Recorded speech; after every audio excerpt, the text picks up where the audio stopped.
¿Saben qué video quiero ver? La razón de por qué se ha reactivado la búsqueda del Malasia. Es informativo, sí, es informativo, pero vamos a ver la gente del chat que dice. Por favor, moderadores, amigo, ten ahí con la espadita, se los pido por favor. Ten ahí, guacho. El vuelo más famoso de la historia, el avión que simplemente se esfumó. 239 personas subieron a bordo, entre ellas, al menos una tenía un plan. Y no era un plan cualquiera, sino uno tan ambicioso como perturbador. Desvanecer para siempre el avión. Pero esto no es nada sencillo. Los aviones comerciales aparecen en las pantallas de los controladores aéreos. Además, hay... Le voy a meter una data porque capaz hay gente que no sabe de este caso, pero el avión del Malaysia Airlines es un avión el cual desapareció de la faz de la Tierra. Y para hacerlo desaparecer tenés que saberlo pilotear muy bien. Y como que no se sabe por qué, porque no se encontró más. Y como está la teoría, si se hundió. Después como que hubo personas que dijeron que encontraron partes del avión en el río. Después hay una... Esto es muy interesante. Se descubre que la misma ruta que hizo el avión, el piloto la había hecho en su simulador de vuelo, una ruta muy parecida, como que practicando tener poco combustible en ese punto. Entonces como que está toda muy loca la idea. Yo vi el documental de Netflix, o sea, vi los primeros 3 capítulos, me mola el documental. Pero bueno, vamos a ver cómo lo explica acá el muchacho este. Hay radares que los están siguiendo en el cielo y aparte están conectados por satélite. Romper todas y cada una de estas conexiones no es nada sencillo. Todo lo que vas a ver en este vídeo tiene el propósito de entender lo que realmente ocurrió aquel día. Los detalles más pequeños, que a primera vista pueden parecer irrelevantes, servirán para responder a las preguntas más importantes. ¿Por qué estamos tan seguros de que una de esas 239 personas tomó el control del avión para hacerlo desaparecer? ¿Por qué la búsqueda del avión se centró en esta región a pesar de que la aeronave desapareció del mapa aquí? ¿Y por qué este caso se ha convertido en uno de los mayores enigmas que jamás haya enfrentado la aviación? Malaysia Airlines.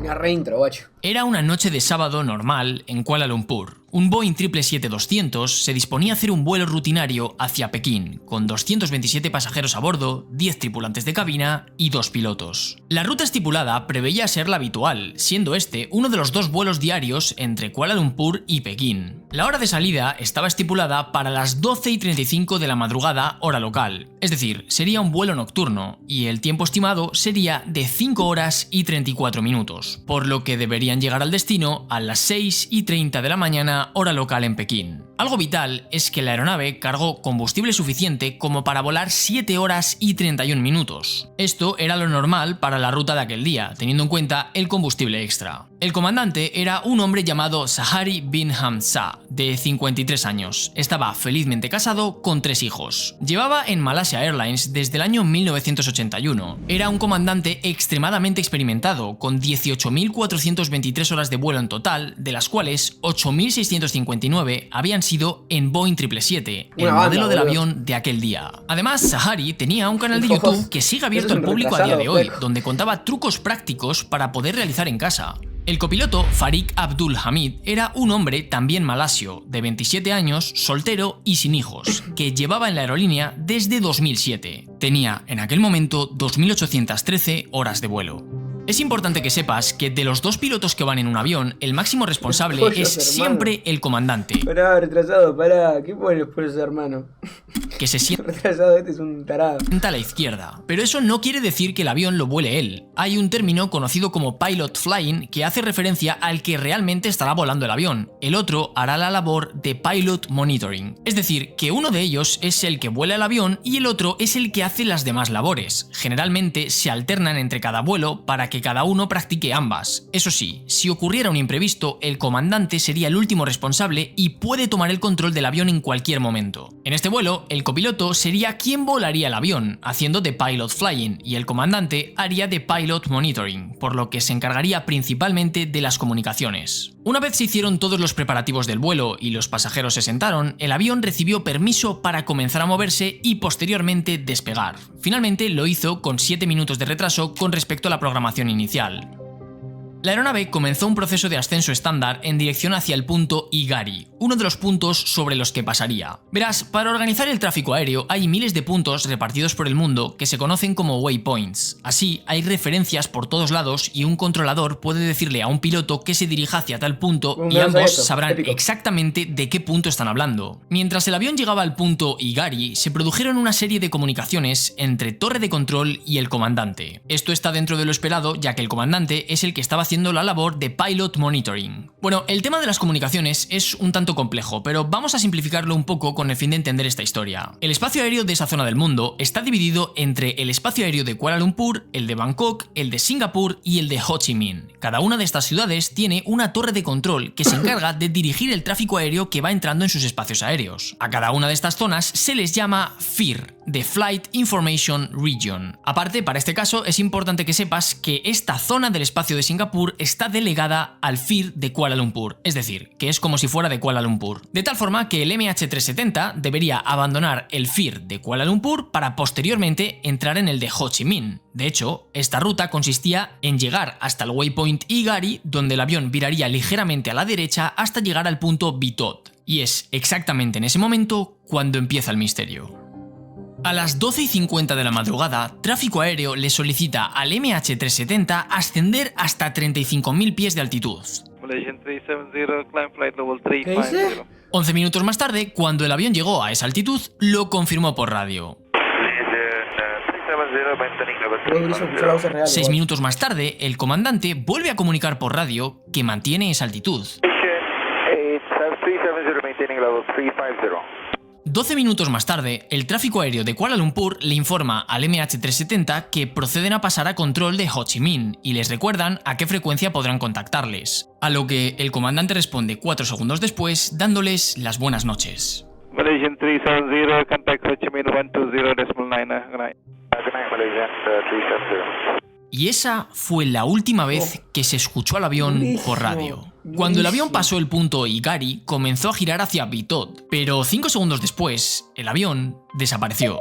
En ese momento, ningún controlador aéreo se dio cuenta, ya que justo se encontraban en la zona de transición desde espacio aéreo de Kuala Lumpur al de Ho Chi Minh. Los controladores aéreos de Kuala Lumpur ya no debían recibir información del vuelo porque este había salido ya del espacio aéreo, y los controladores aéreos de Ho Chi Minh deberían ser contactados por el avión, así que simplemente estaban esperando. Y no fue hasta 18 minutos después de que la aeronave desapareciera que los controladores aéreos de Ho Chi Minh contactaron con los de Kuala Lumpur preguntando por el avión, diciéndoles que aún no habían sido contactados y que si sabían algo. Quizás la aeronave había tenido una emergencia y simplemente habían vuelto para aterrizar, pero los de Kuala Lumpur les dijeron que no, que el MH370 se despidió por radio y que no volvieron a saber nada. 2 minutos después, los controladores de Kuala Lumpur intentaron contactar con la aeronave, pero no recibieron respuesta. Lo siguiente que hicieron fue contactar con la aerolínea, con Malaysia Airlines, para ver si ellos sabían dónde estaba su aeronave. La aerolínea dijo que sí, que ellos lo veían en sus mapas y que se encontraba sobrevolando Camboya, algo un tanto extraño, ya que en ningún momento la aeronave debería estar sobrevolando ese territorio. En ese momento se comenzó a contactar con los controladores aéreos cercanos a Camboya, por si alguno de estos conseguía localizar a la aeronave. Ninguno fue capaz de hacerlo, pero Malaysia Airlines decía que ellos seguían viendo la aeronave en su mapa sobre Camboya. Como podrás imaginar, la confusión en ese momento era gigantesca. 1 hora y 9 minutos después de que el avión desapareciera, Malaysia Airlines contactó con el tráfico aéreo de Kuala Lumpur para decirles que la información que previamente habían dado de que el avión estaba sobrevolando Camboya estaba equivocada. El problema era que su software les estaba representando al avión en el mapa en base al último reporte de velocidad y posición y hacía una estimación en el tiempo. Así que no, el avión no había estado sobrevolando Camboya. Con el paso de las horas, llegaron las 6:30 de la mañana en Pekín, la hora estimada del aterrizaje. Los controladores del aeropuerto tenían la esperanza que, de alguna forma, el MH370 contactara con ellos para realizar la aproximación. A mí, imagínate que te pasa esto, o sea, no es normal que te pase esto. Imagínate ser el chabón que está controlando el tráfico acá. No, es una... Pero es eso una banda. nunca sucedió. Fue entonces cuando se activaron los procedimientos de búsqueda de restos de la aeronave. Al desaparecer repentinamente del tráfico aéreo, parecía que claramente el avión había sufrido una explosión a bordo o algo similar, por lo que todo indicaba que el avión se habría estrellado en la zona donde más o menos había desaparecido del mapa. Mientras se buscaban los restos, se empezó a investigar a todos y cada uno de los pasajeros para ver si alguno pudiera haber introducido una bomba a bordo, ya que la teoría más plausible en ese momento era una explosión. De los pasajeros, 153 eran de nacionalidad china, 38 eran de Malasia y los 36 restantes eran de otras nacionalidades. De entre todos ellos, 2 en particular llamaron mucho la atención, estos 2 iraníes, porque estaban viajando con un pasaporte robado, es decir, con una identidad falsa, pero posteriormente se vio que eran refugiados y se descartó que tuvieran algo que ver. Finalmente también se descartó a cualquier otro pasajero. Con el paso de meses o incluso años, se comenzaron a analizar todas las informaciones posibles y se vieron cosas muy extrañas. Verás, normalmente solemos decir que un radar funciona porque hay un emisor que emite una onda y al recibir un eco de vuelta quiere decir que ha habido algo entre medias que ha hecho rebotar a esa onda. Esta señal se mueve a la velocidad de la luz, así que sabiendo lo que ha tardado en volver esa onda, podremos saber la posición de ese objeto. Y esto es correcto, pero así es como funciona un radar primario. Con los aviones comerciales se utilizan también los radares secundarios. Esto es porque los radares primarios te permiten detectar a un avión incluso si no quiere ser detectado, pero los aviones comerciales quieren que todo el mundo sepa dónde están y por eso utilizan un transpondedor. Este sistema es una especie de antena que emite la posición, velocidad y demás parámetros cuando recibe una señal desde un radar secundario. Por eso se llama radar secundario, porque depende de que el avión le conteste con los datos de velocidad, posición y demás. En el Boeing 777, el transponder se maneja desde la cabina con este panel. Perdón, amigos, voy a decir otra pelotudez. No puedo creer que exista tipo un radar y un avión. Tipo, estoy pensando, digo, guacho, ¿cómo puede ser que el ser humano vino al mundo desnudo y creó un radar que detecta un avión? La posición normal sería esta, donde el avión transmite toda la información, mientras que la del transponder apagado sería esta, en stand-by. La teoría de la bomba a bordo habría provocado un fallo total en la aeronave que habría hecho perder todos los sistemas eléctricos de forma repentina, por lo que el transponder se habría apagado de forma instantánea. Pero se obtuvieron 2 mediciones en las que el avión reportaba su posición pero no su altitud. Y eso es justo lo que hace este modo del transponder, así que parece que alguien lo apagó a mano pasando la rueda por los otros modos. No. Esto sucedió 64 segundos después de la última comunicación por radio. Pero es que además, varios radares de tierra civiles y militares detectaron a un avión hacer un giro repentino hacia la izquierda justo en el momento en el que el MH370 desapareció. Estos eran radares primarios, por eso eran capaces de detectar al avión incluso aunque este no quisiera ser detectado.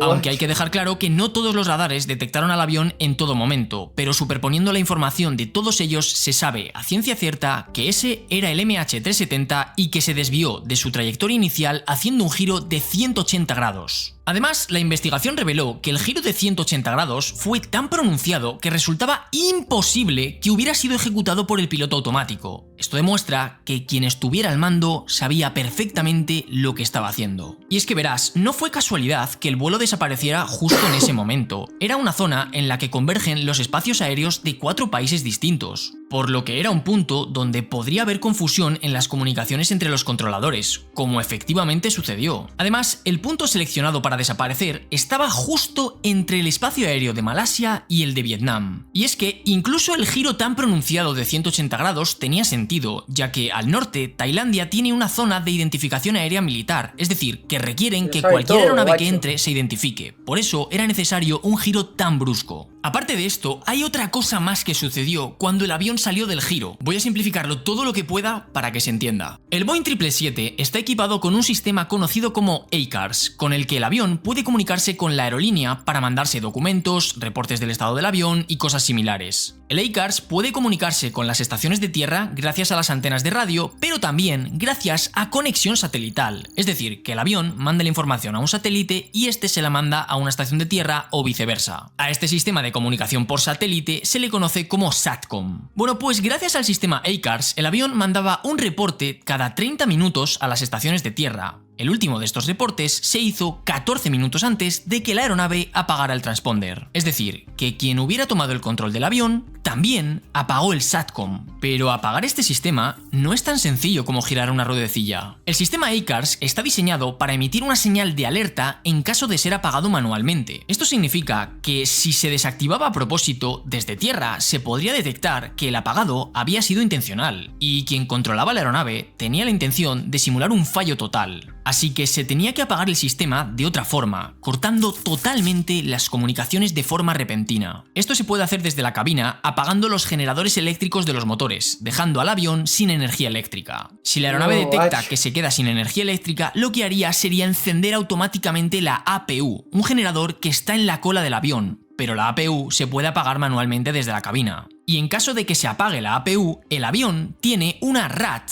una pequeña turbina que sale hacia afuera y gira por la propia velocidad del aire. Esto con el objetivo de generar electricidad para los sistemas más esenciales en caso de que a un avión le fallen los generadores de los motores y la APU. Algo extremadamente improbable, claro, en este vuelo se habrían apagado a mano. Y todo esto porque el SATCOM, al no ser un sistema esencial de la aeronave, no recibía energía eléctrica con la RAT. Así que, ahora sí, oficialmente, el avión había desaparecido. Después de esto, ya se podría apagar el SATCOM a mano desde la cabina, para que aunque volviera la electricidad, no se mandara ninguna señal al satélite. Recuerda esto porque es importante.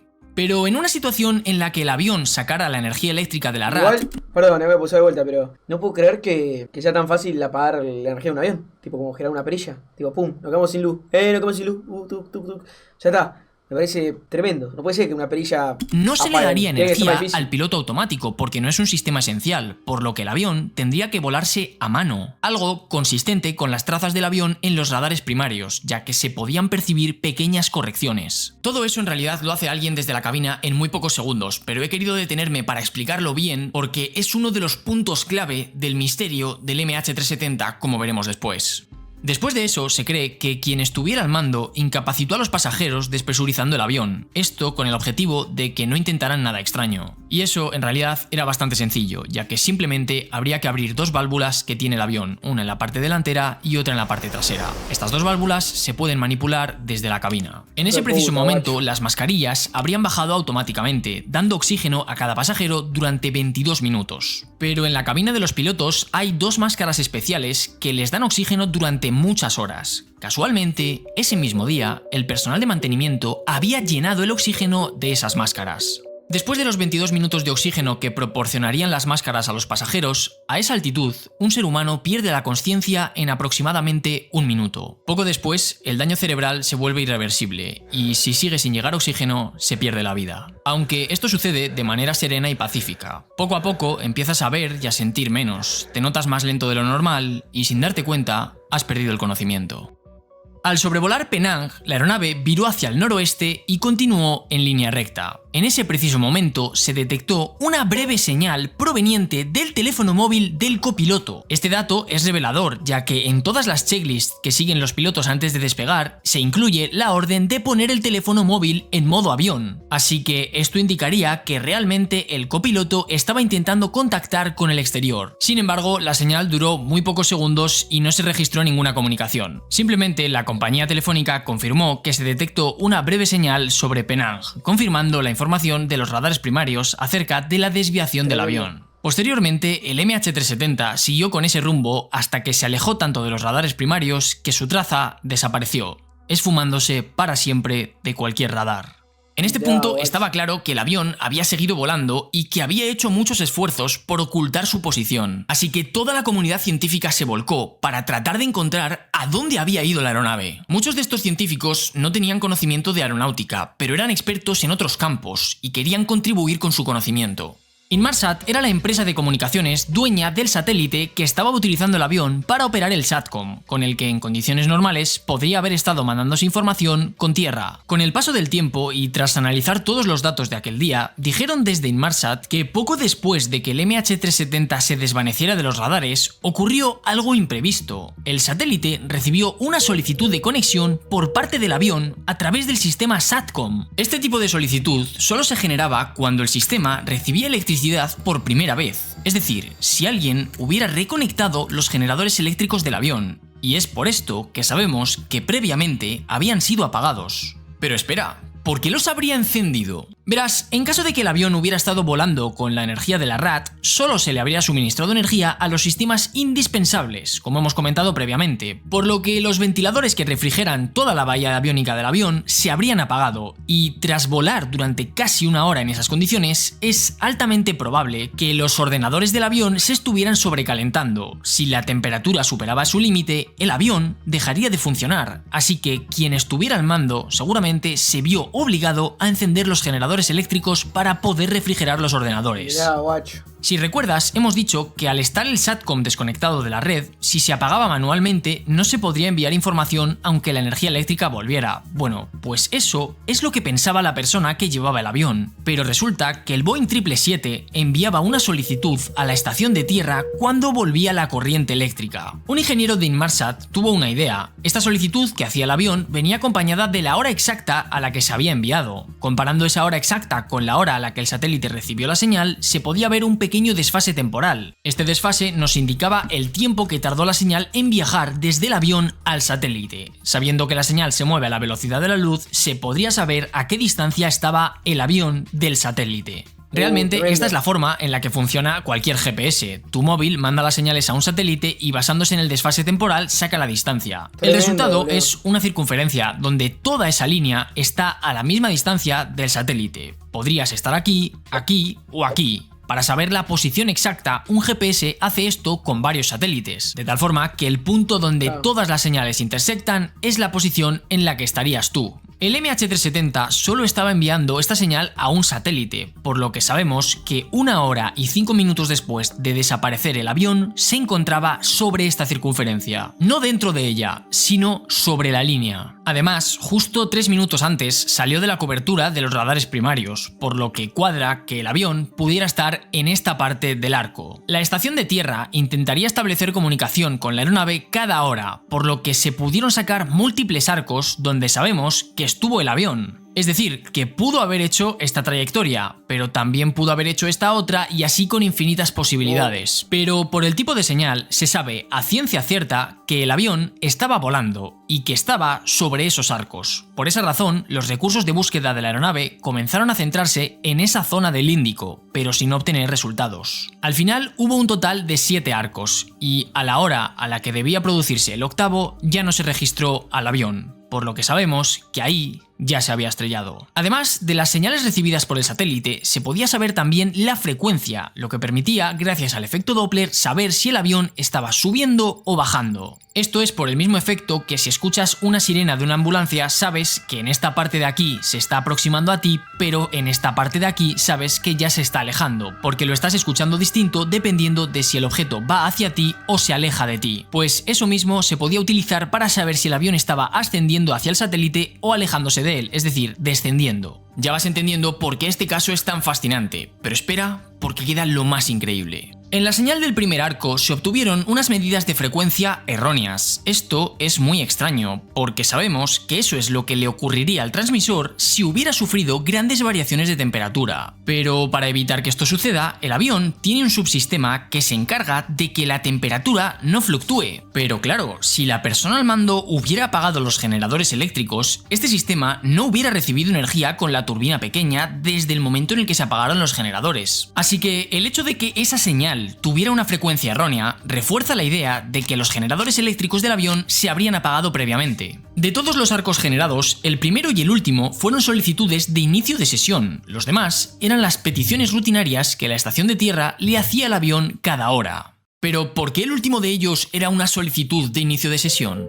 Sabemos que ese era el tipo de señal que se generaba cuando el sistema recibía electricidad por primera vez. En el primer arco, esto habría ocurrido al reencender los generadores. Pero, al final, ¿por qué? Bueno, viendo la hora a la que sucedió, esto cuadraría con que el avión se hubiera quedado sin combustible. Te recuerdo que el avión salió con una autonomía de 7 horas y 31 minutos, y esto sucedió a las 7 horas y 37 minutos después de despegar. Así que, efectivamente, parece que ahí el avión se había quedado sin combustible. Pero es que cuando este avión se queda sin combustible, enciende automáticamente la APU, el generador de la cola. A este generador se le guarda una pequeña cantidad de combustible para que aun perdiendo perdiendo los motores se puedan alimentar las bombas hidráulicas que mueven las superficies de control del avión para poder manejar a la aeronave en una situación tan crítica como la de perder los dos motores. Así que al apagarse los motores y encenderse la APU se habría perdido brevemente la electricidad, así que al recuperarse, al igual que en el primer arco, el SATCOM enviaría una solicitud de inicio de sesión al satélite. En internet se barajan todo tipo de teorías, desde que Estados Unidos derribó el avión, que un agujero negro les absorbió o muchas otras cosas inverosímiles. Por múltiples fuentes independientes entre ellas, sabemos que el avión giró a la izquierda en un ángulo de 180 grados al pasar el punto Igari. Además sabemos que ese giro se efectuó a mano, que posteriormente realizó esta trayectoria y que más tarde estuvo sobrevolando sobre estos arcos. De todas las posibles rutas, se ha llegado a la conclusión de que el avión tuvo que girar hacia el sur y seguir más o menos en ese rumbo hasta quedarse sin combustible, ya que haciendo cualquier otra trayectoria, el avión habría sido detectado por radares militares de distintos países. Como hemos explicado hasta ahora, solo alguien que conociera muy bien ese modelo de avión podría haber hecho todo lo anterior, y da la casualidad de que una de las personas que más conocían acerca del Boeing 777 estaba aquel día a bordo, el comandante Zahari, que era uno de los pilotos más experimentados en ese modelo, al haber volado más de 8.600 horas en él, el equivalente a un año de vida volando dentro de esa aeronave. Y esto serían solo teorías, si no fuera por... Zahari mostró su simulador de vuelo dentro de su canal de YouTube, y cuando se registraron sus ordenadores durante la investigación, se descubrió que entre el día 2 y 3 de febrero de 2014, es decir, poco más de un mes antes, había estado volando una ruta formada por estos puntos creados por él, y en los dos últimos puntos se introdujo una cantidad de combustible de 0. Justo en la zona a la que el MH370 había llegado sin combustible. Mucha gente dice que fue una casualidad y que simplemente estaba practicando fallos de motor, ya que era una persona muy interesada por practicar procedimientos y ciertamente su expediente lo confirma. Pero qué casualidad que justo lo estuviera practicando en una ruta similar a la que se ha descubierto que hizo el avión. Ojo, no es que esté acusando yo al comandante, simplemente presento que todas las pruebas apuntan hacia él. Contrario a todo esto, sus familiares y amigos decían que era una persona encantadora y que no mostraba indicios de maldad. Tampoco dejó un comunicado de despedida ni nada similar hacia sus hijos ni mujer, o al menos no se tiene constancia de que lo hubiera hecho. Hay muchos expertos que opinan que la parte de las comunicaciones previa al apagado del transponder es rara, y por eso te la he puesto en detalle. Primero, cuando el comandante llega a la altitud que le habían solicitado desde torre de control, confirma por radio que ya ha llegado a esa altitud. Pero 6 minutos más tarde vuelve a comunicar por radio que sigue en esa altitud. Este segundo mensaje es redundante e innecesario. Eso es lo que habría hecho el comandante si se hubiera quitado los cascos, hubiera estado ocupado haciendo otra cosa y hubiera dejado la radio desatendida. Si la torre de control le hubiera solicitado que cambiara su altitud cuando no estaba con los cascos puestos, en ese momento la torre de control le habría dicho no, cambia de altitud. Pero también es cierto que esa segunda transmisión simplemente puede ser porque el comandante no estaba seguro de si había comunicado o no que había llegado a la altitud deseada. En cualquier caso, está claro que hay una gran diferencia entre el tono con el que el comandante hace la primera transmisión y el tono con el que hace la segunda. Compara.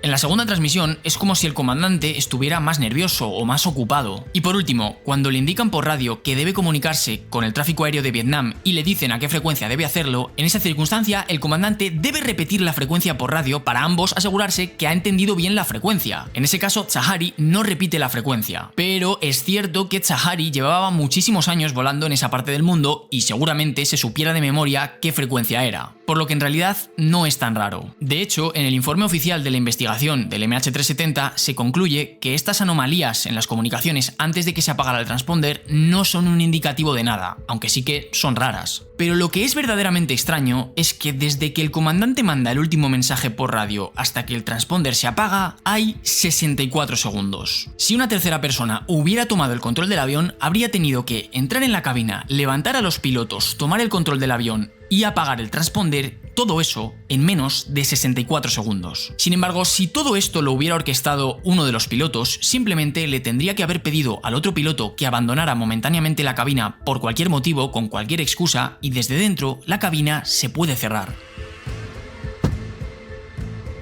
Sabemos que la aeronave se estrelló porque se han recuperado piezas tanto del exterior como del interior de la aeronave en las costas del este de África. Se han hecho estudios de comportamientos del oleaje y tiene sentido que hayan acabado algunas piezas allí al cabo de unos años. La búsqueda de la aeronave y sus restos se detuvo en el año 2017. Desde entonces ha habido grupos independientes de personas llevando a cabo investigaciones muy profesionales con el objetivo de encontrar el avión. En el año 2023, unos científicos sacaron un estudio de un nuevo método para calcular la trayectoria de la aeronave. Y es que verás, si una onda electromagnética tiene unas ciertas características, pero durante un breve instante de tiempo sus características cambian, es posible que la onda haya sido perturbada por la interferencia de un objeto que se cruce en su trayectoria. Un objeto como un avión. De esta forma, haciendo ingeniería inversa con todas las señales electromagnéticas de aquel día, se pudo reconstruir una posible trayectoria.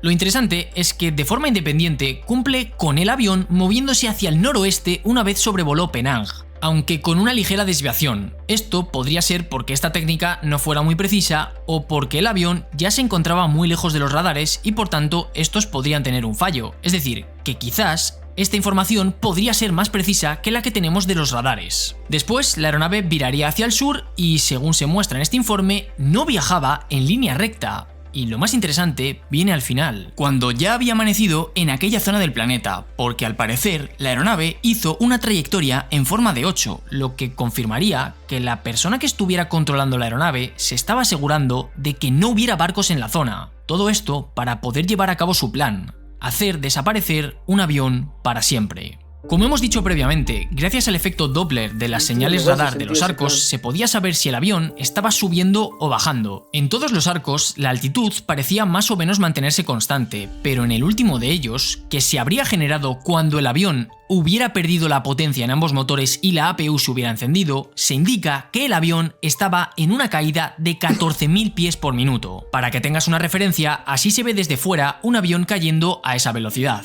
Esto es consistente con haber perdido la potencia de los dos motores y caer al mar de forma descontrolada. Por último, en este estudio del año 2023 se sugiere una nueva zona de impacto para que se reactive la búsqueda de la aeronave. Y sorprendentemente, en el año 2024, una empresa estadounidense contactó con el gobierno de Malasia para ofrecerse a la búsqueda del avión con un contrato de no recibir dinero si no encuentran algo. Tras tantos años, es complicado poder encontrar alguna prueba de valor, incluso analizando la zona exacta del impacto. El mar está en constante movimiento y ha pasado muchísimo tiempo. Pero es que, aun encontrando las cajas negras, es posible que la persona que hubiera llevado esto a cabo hubiera cortado las grabaciones de datos y voz de la cabina. Espero que este vídeo te haya ayudado a comprender la complejidad del caso del MH370. Yo lo banqué muy bueno, muy bueno el video. De hecho, si quieren más información, lo hablé en el The Wild Project, el coso este. Crack el chabón este, muy crack.